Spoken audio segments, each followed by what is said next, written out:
السلام عليكم ورحمة الله وبركاته.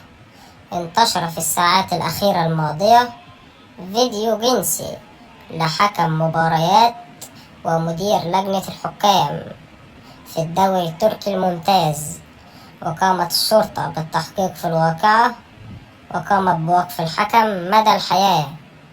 الحكمة إليف كارل أرسلان حكمة في الدوري التركي الممتاز، ظهر لها فيديو جنسي مع مراقب لجنة المباريات في الدوري التركي إيديمير، البالغ من العمر 61 عام، أكبر منها بالضعف، ممكن يكون مخلف قدها.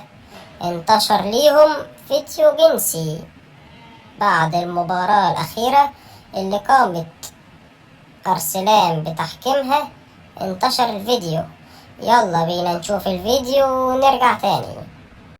وطبعا لو مستنين احط لك الفيديو مش معايا.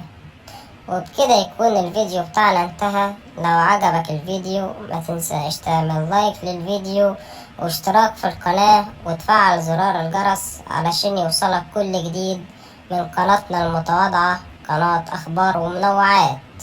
يلا سلام.